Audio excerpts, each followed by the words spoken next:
Hi, I'm Dr. Pooja Dave, and I'm an Atrius Health clinical psychologist, and I'm here to talk to you today about combating loneliness in the time of social distancing in this pandemic that we're having. Now, if you've been feeling down, stressed, or lonely since the start of the pandemic, you're not alone. We're all feeling the effects of the many changes to our daily life that COVID-19 has brought with it, including how we connect with others. But the good news is that there's a lot you can do to take care of your mental health while social distancing. Even before the COVID-19 pandemic happened, nearly half of Americans reported experiencing loneliness or felt that they lacked meaningful companionship. So what we have right now is essentially a pandemic within a pandemic. And this number is only expected to increase as social distancing continues.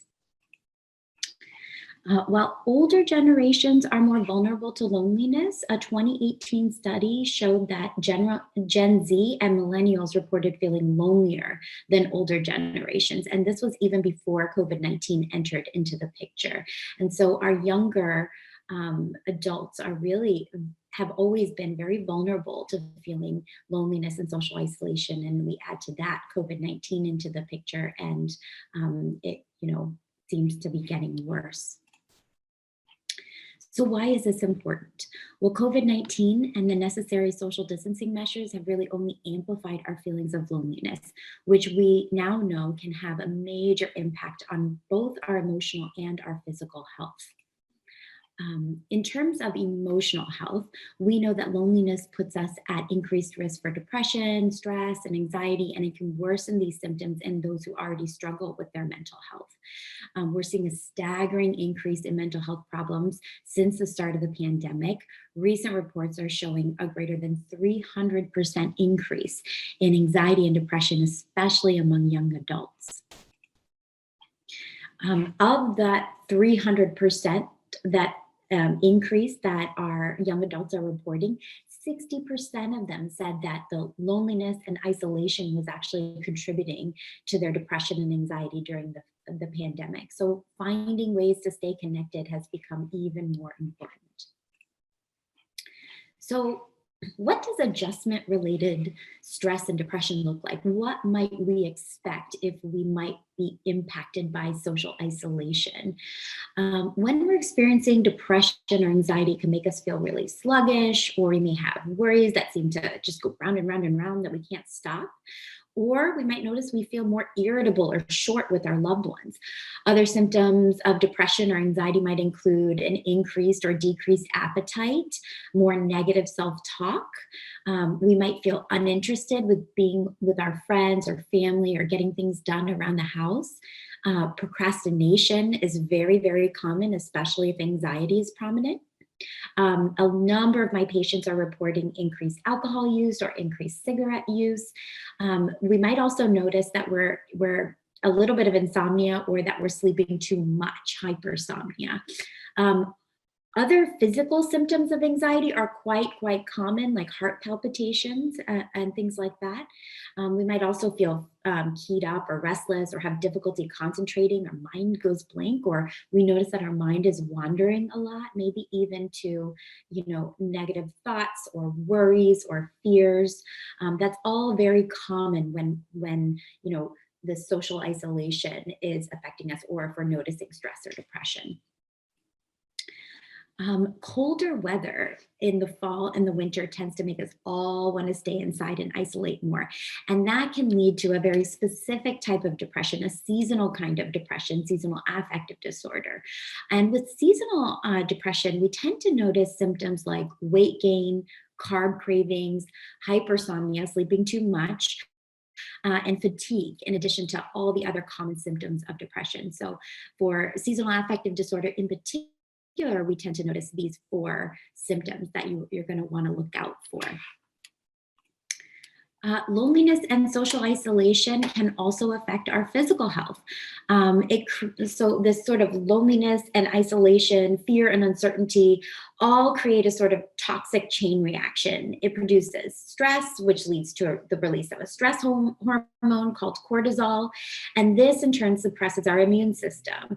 And we all know that right now is the time to really protect our immune system, or strengthen our immune system.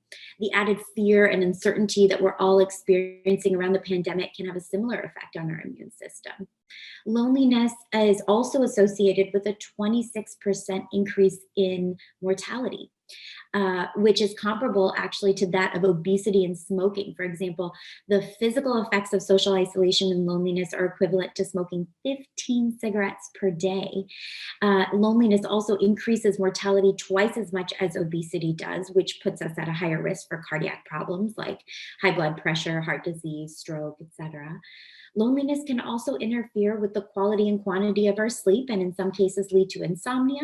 And we also know that loneliness and social isolation can lead to unhealthy behaviors like increases in smoking or alcohol consumptions, reduced physical activity, more sedentary behavior, or poor dietary choices. So while all of these statistics can be really, really scary on top of the uncertainty we're facing, there's plenty we can do to combat these effects. The first thing I say is get moving. Anyone who can exercise or be physically active should do more of it and more regularly. What we know is that just a 5-minute walk can improve mood by 50%. That's not a small number. Your phone is your lifeline. There are so many apps to stay connected, develop a mindfulness practice, or to exercise. I recommend setting a personal goal to actually talk, not text, to at least one person per day until this pandemic ends. Just 20 minutes of meaningful conversation per day can combat loneliness and improve your mental health. I also recommend doing something nice for others. We know that altruism has huge positive effects on our mental health, and the coronavirus has given us plenty of opportunities to help each other out. Another thing that I personally do that I think is very helpful is to have something to look forward to every week, whether it's a Zoom call with friends and family, grabbing a socially distant coffee with a friend, or taking an online dance class. Have something on your calendar each week that you're excited about. Lastly, set boundaries around work and personal time. Setting boundaries around work and personal life is essential, especially since many of us have made the switch to working from home. We also know that people who feel under or overworked tend to report high levels of stress and depression. So there are a few things you can do to set better boundaries at work. Learn to say no as often as you say yes. Set very clear boundaries around your workday start and end times. I also recommend having a specific area at home where you work that's removed as much as possible from where you relax. And then also one of the things that has helped a number of my patients is seeing if they can develop a virtual water cooler time to create sort of short, meaningful interactions with coworkers during the day. Just staying connected in small ways. It's really the small steps. So if you start to notice that you're feeling really, really low, one of the things I recommend is something that we call behavioral activation. So what we know about depression is that it's sort of defined, its nature is to sort of sap the energy and the motivation out of us. So what happens? We don't want to move. We don't want to see anybody. We don't want to do anything. We don't want to talk to anybody. And so what happens? Because we're no longer engaging in things that we normally enjoy, we get more depressed. And because we get more depressed, we stop moving. And because we stop moving, we get more depressed. And it just keeps going down like that, kind of like a spiral. And so the obvious answer is get moving. But with depression, that's easier said than done. One of the biggest mistakes my patients with depression make is pushing themselves to do too much too fast. So there are two rules that I say you want to follow when you're developing sort of behavioral activation plan. The first is to start low, go slow. We want to choose easy 15-minute activities and then work your way up. You can make them longer. We also want to act from the outside in rather than the inside out.